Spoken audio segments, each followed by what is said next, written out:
এইখন লোৱা, এই চলখন, এই চলখন লোৱা, উৰি থাকা।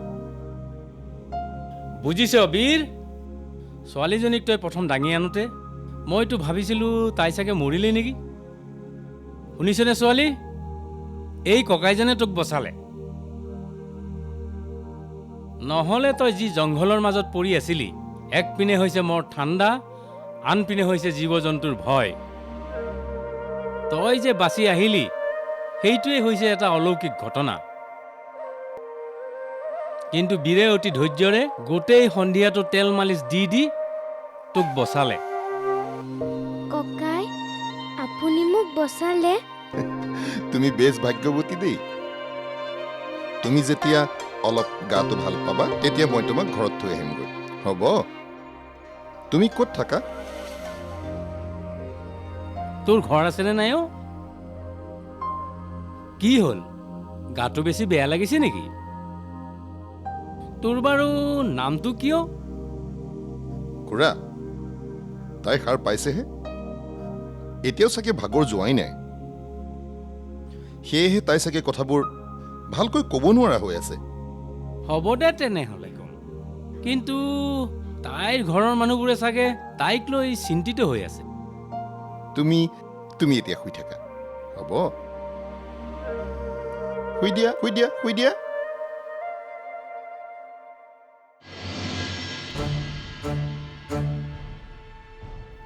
ক'ত গুচি গ'ল বাৰু সাবিত্ৰী?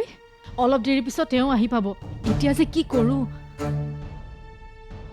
লক্ষণা, অ' লক্ষণা। অঁ বাইদেউ, সাবিত্ৰী ক'ত গ'ল? আপুনি মিছাতে চিন্তা কৰিছে, আছে চাগে ক'ৰবাত। ইমান দেৰি হ'ল, তাই ক'ত গুচি গ'ল কচোন? আহিলা? অঁ, কি হ'ল? সাবিত্ৰী ঘৰত নাই। নাই মানে? ক'লৈ গ'ল তাই? নক'বা আৰু, আজি এটা ঘটনা ঘটিল। লক্ষণা, সাবিত্ৰীৰ বয়স মাত্ৰ 10 বছৰ, তই তাক ইমান খং নকৰিবিচোন। দাদা, সাবিত্ৰীক মই বেয়া নাপাওঁ, কিন্তু তাই যিটো ভুল কৰিছে সেইটো শুধৰোৱাটো মোৰ কৰ্তব্য। সাবিত্ৰীয়ে মোৰ বেগৰ পৰা পইচা চুৰ কৰিছে, আৰু কথাটো মই ইমান সহজে এৰি নিদিওঁ। পইচা চুৰ কৰিছে মানে? মোক অলপ বুজাই কচোন তই। আজি দুপৰীয়া মোৰ বেগৰ পৰা 10 টকা এটা নাইকিয়া হ'ল, আৰু মোৰ বেগটো আছিল পাকঘৰত। পাকঘৰত সাবিত্ৰীৰ বাহিৰে আৰু কোনো অহা নাছিল। মই যেতিয়া বেগটোৰ পৰা পইচাবোৰ গণি চাওঁ, 10 টকা এটা কম পালোঁ। সাবিত্ৰীক ধৰোঁতে সাবিত্ৰীয়ে মিছা মাতিছিলে, কিন্তু যেতিয়া তাই কাপোৰ খুচৰি চাওঁ 10 টকা এটা সৰি পৰিলে। মই মানে তোমাক কথাটো কম বুলিয়ে ভাবিছিলোঁ। চে, বৰ বেয়া কথা হ'ল নহয়, মই তোক একেবাৰে কথাটো ক'বলৈ পাহৰি গ'লোঁ। কি হ'ল? কি পাহৰিলা? অথনি তোৰ বেগৰ পৰা পইচাটো মইহে নিছিলোঁ, আচলতে মোৰ খুচুৰা নাছিলে অ', সেইবাবে তোক নুসুধাকৈ পইচাটো লৈ গ'লোঁ। তেনেহ'লে তাই 10 টকাটো ক'ৰ পৰা পালে? তাই বাৰে বাৰে কৈছিলে সেই 10 টকাটো তাইৰ আইতাকে তাইক দিছিল, কিন্তু তই তাইক বিশ্বাস নকৰিলি। সাবিত্ৰী চাগে ইয়ালৈ আৰু কেতিয়াও ঘূৰি নাহে। যা যা যা, এতিয়াই তাইক বিচাৰি আনগে। তাই ঘূৰি আহিব দিয়ক। তাই যে দৰমহাটো ঘৰলৈ আগতীয়াকৈ পঠিয়াইছোঁ তাই ভালকৈ জানে, আৰু ইয়ালৈ ঘূৰি নাহি তাই ক'লৈ যাব? তাই ঘৰৰ মানুহে তাইক এবছৰ নোহোৱালৈকে ঘূৰাই নলয়, তাই ঘূৰি আহিবই লাগিব।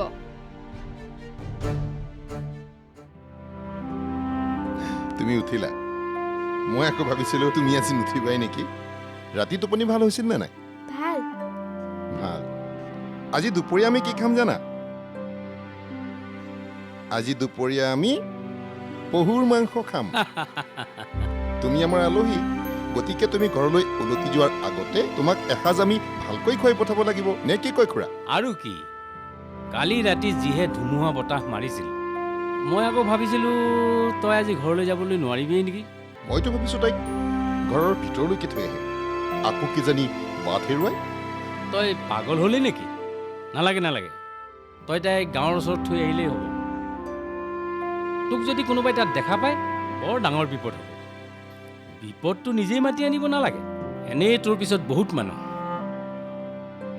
আমি তাৰমানে বৰ ব্যস্ত হৈ থাকোঁতো, তোক ৰখি থাকিবলৈ আমাৰ সময় নাই।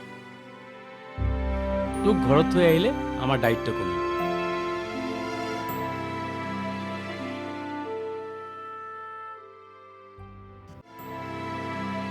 মোৰ যাবলৈ ঘৰ নাই। কি কথা কৈছ? সেইটো কেনেকৈ হ'ব পাৰে? মই সঁচা কৈছোঁ, মোৰ যাবলৈ কোনো ঠাই নাই। মই ইয়াতে থাকিম। তই কি কৈ আছ ভালকৈ বুজাই কচোন। মই মোৰ কাম কৰা ঘৰৰ পৰা পলাই আহিছো। কি কিন্তু কিয়? মই মোৰ মাৰ ওচৰলৈ যাবলৈ বিচাৰিছিলো, কিন্তু বাট হেৰুৱালো। এতিয়া যদি মই ঘৰলৈ যাওঁ, মোৰ পিতায়ে মোক গালি দিব। মোক সেই মানুহ ঘৰত 1 বছৰৰ কাৰণে থৈছিল, কিন্তু এবছৰ এতিয়াও পূৰা হোৱাই নাই। মই মোৰ ঘৰলৈ গ'লে মোৰ পিতায়ে আকৌ তেওঁলোকৰ ঘৰলৈ মোক পঠিয়াই দিব, আৰু মই তালৈ কেতিয়াও কাম কৰিব যাব নিবিচাৰোঁ। আৰু মই যদি মৰিও যাওঁ, তথাপিও মই তেওঁলোকৰ ঘৰলৈ আৰু কেতিয়াও ঘূৰি নাযাওঁ। তেওঁলোক বহুত বেয়া মানুহ। কিন্তু তই ইয়াত কেনেকৈ থাকিবি? তোক আমি ইয়াত ৰাখিব নোৱাৰো। তোমাৰ তাৰমানে সঁচাকৈ ঘৰলৈ যাবলৈ অসুবিধা আছে? ঠিক আছে, তোমাৰ যদি একো অসুবিধা নহয়, তেতিয়াহ'লে তুমি ইয়াতেই কেইদিনমান থাকিব পাৰা। কি? নহয় খুৰা, তাই এনেও ঘৰলৈ গৈ নিজৰ ঘৰত থাকিব নোৱাৰে। মাক দেউতাকেতো তাইক আকৌ পঠাই দিব। কিন্তু এবাৰ আমি যদি তাইক গাঁৱৰ ঘৰৰ ওচৰলৈ লৈ যাওঁ, তেতিয়াহ'লে কোনোবাই নহয় কোনোবাই তাইক দেখা পাব আৰু ঘৰলৈ লৈ যাব। নহয় খুৰা, তাই ইয়াত থাকিবলৈ বিচাৰিছে যেতিয়া কেইদিনমান থাকিবলৈ দিয়ক। আৰু এনেওনো আমি সৰু ছোৱালীজনীৰ মনটো কিয় ভাঙি দিওঁ? আৰু মোৰ বিশ্বাস তাই যি ঘৰৰ পৰা ওলাই আহিছে, তাইৰ তাত নিজৰ কাৰণ আছে। অন্তত বতৰটো ভাল নোহোৱা পৰ্যন্ত তাই ইয়াতেই থাকক।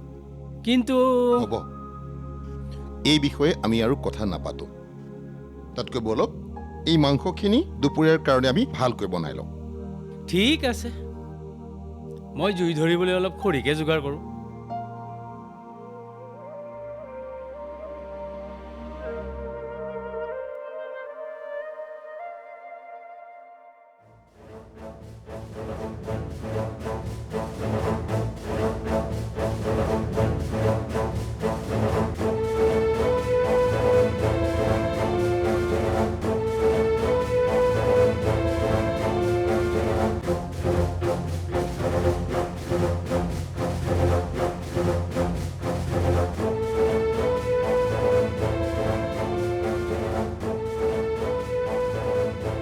তই তাইক থাকিবলৈ ক'লি যদিও মোৰ মনটোৱে কিন্তু কথাটো মানি ল'ব পৰা নাই। কি হ'ল খুৰা, কি হ'ল? ইমান সৰু ছোৱালী এজনীক তই যে আমাৰ লগত থাকিবলৈ ক'লি, তই তোৰ নিজৰ পৰিস্থিতিৰ কথা পাহৰি গ'লি নেকি? তোৰ নিজৰে এটা অস্থায়ী জীৱন। তেনেস্থলত তই এই সৰু ছোৱালীজনীক কি বুলি আমাৰ লগত ৰাখিম বুলি ভাবিলি? মিলিটাৰী পুলিচে তোক দিনে ৰাতিয়ে পিনাই বিচাৰি ফুৰিছে। তোৰ লগতে এই কণমানি ছোৱালীজনীৰো প্ৰাণৰ সংশয় আহিছে। তই মানুহক সহায় কৰিব পৰা অৱস্থাত নাই বীৰ, বুজিছনে নাই? কথাবোৰ অলপ দকৈ ভাবি চাবি।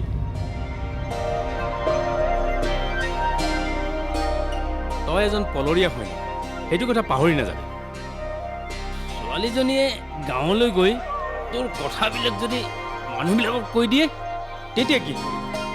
পুলিচ বা মিলিটাৰীয়ে তোক ধৰি নিলে কি কৰিব, সেই কথা তই ভালকৈয়ে জান। চব কথা জানি বুজিও তই নিজৰ ফান নিজেই মাতি লৈছ। ধেৎ তেৰি, আজি সিহঁতক শহাপহু নাপালো। তই শহাপহুৰ কথা চিন্তা কৰিছ? মই তোক কি কৈ আছো তই কথাবোৰ গুৰুত্বই দিয়া নাই। বীৰ, তোৰ ভালৰ কাৰণেই মই কথাবোৰ কৈ আছো, বুজিছ? তই প্ৰথমে নিজৰ কথা ভাবিব লাগিব, তাৰ পিছত আনৰ কথা ভাবিব লাগে। মোৰনো কি? তোক মই নিজৰ ল'ৰাৰ দৰে ভাবৰ কাৰণেহে কথাবোৰ কৈছো। বীৰ, ভগৱানে তোক মোৰ জীৱনলৈ এদিন আকস্মিকভাৱেই পঠিয়াই দিছিল। মোৰ নিজৰ পুত্ৰ ঢুকুৱাৰ পিছৰে পৰা মই তোকেই নিজৰ পুত্ৰ হিচাপে আঁকোৱালি লৈছিলোঁ। মই তোক হেৰুৱাব নোখোজো বীৰ। এই যুদ্ধখনে সকলোৰে জীৱনৰ পৰা কিবা নহয় কিবা কাঢ়ি লৈ গৈছে। কি হ'ল ককাই? তোমাক আজি ৰাতি শহাপহু খুৱাম। মোৰ দৰে তাইও পলাই আহিছে খুৰা। তাইক মই সহায় কৰিব লাগিব।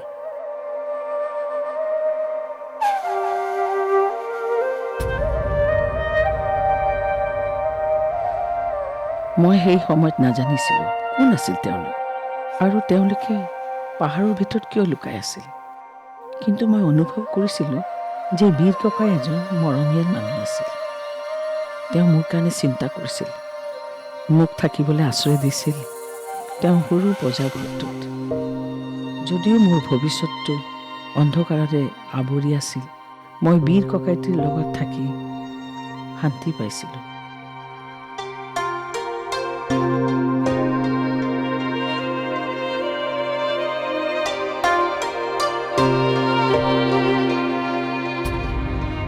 মই ঘৰ যাবলৈ নাপাই বেয়া পোৱা নাছিলোঁ। মোৰ কাৰণে গোটেই ঘটনাবোৰ নতুন আছিল। বীৰ ককাইটিৰ ঘৰলৈ মই কেনেকৈ আহিলোঁ সেইটো মোৰ মনত নাছিল। মোৰ অকল দাসমিলৰ পৰা পলাই অহাটো মনত আছে। বীৰ ককাইটিয়ে মোৰ জীৱনটো বচাইছিল। মই তেওঁৰ আগত কৃতজ্ঞ আছিলোঁ। তেওঁ কোন আছিল, কেলৈ তেনেকৈ লুকাই আছিল, মই একো বুজি পোৱা নাছিলোঁ। বীৰ ককাই এজন পঢ়া শুনা কৰা জ্ঞানী লোক আছিল। মই যিদিনা তেওঁৰ ঘৰত তেওঁৰ কিতাপবোৰ দেখিলোঁ, সেইদিনাৰ পৰা মোৰ আকৌ পঢ়া শুনা কৰিবলৈ মন গ'ল। ককাই, মই আপোনাক কিবা সহায় কৰিব পাৰোঁনে? ঘৰৰ কি কাম আছে মোক কওক, মই সকলো ধৰণৰ কামেই কৰিব পাৰোঁ। আচ্ছা, বাচন ধুব পাৰোঁ, ঘৰ সাৰিব পাৰোঁ, ভাত ৰান্ধিব পাৰোঁ, সকলো কামেই কৰিব পাৰোঁ। কোনটো কাম আগতে কৰিব লাগিব মোক সেইটো বুজাই দিলেই হ'ল। আমাৰ ইয়াত চাউল শেষ হ'ল। নতুন চাউল ননালৈকে ইয়াতে আমি যি পাই তাকে বনাব লাগিব।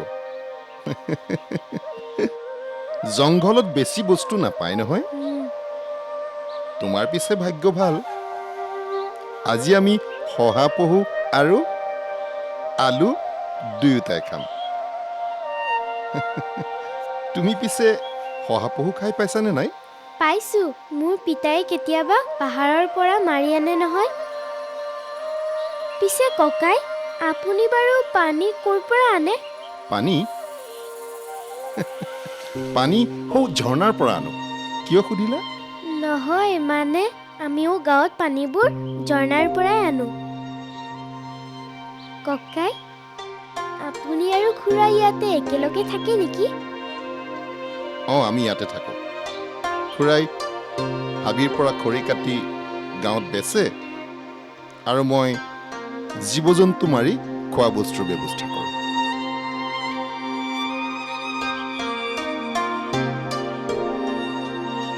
ককাই, আলুটো দিয়ক, মই গুচাই দিছোঁ। নালাগে, তুমি ভিতৰত গৈ পেলাই জুই কৰা ভালকৈ জলৰ ব্যৱস্থা কৰা।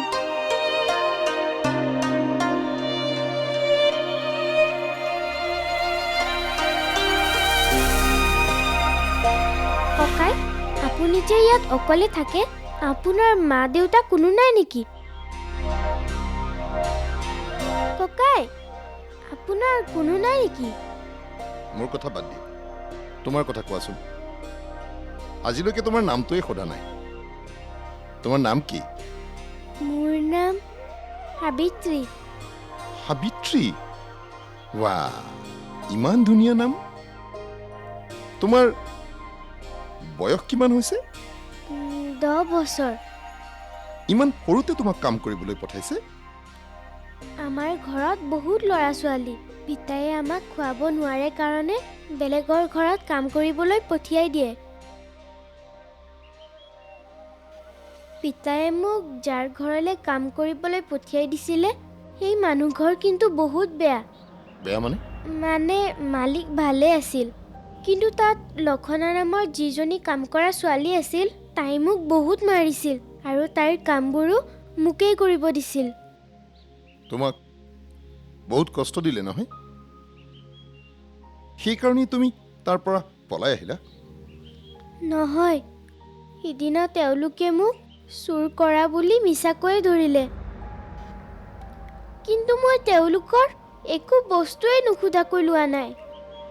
মোক মোৰ আইতাই দিয়া 10 টকাখনো লক্ষণাই মই চুৰ কৰিছোঁ বুলি লৈ গ'ল। আৰু সেইদিনা মোক লক্ষণাই চোৰ বুলি বেছিকৈয়ে মাৰিলে। তোমাক সিহঁতে মাৰিছে? লক্ষণাই মোক কেতিয়াও ভালকৈ খাবলৈ নিদিয়ে, সদায় কেৱল কাম আৰু কাম।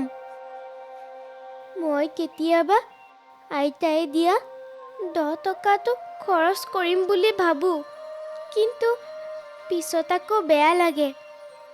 সিহঁতে সেইদিনা মোক চোৰ বুলি 10 টকাটোও কাঢ়ি নিলে।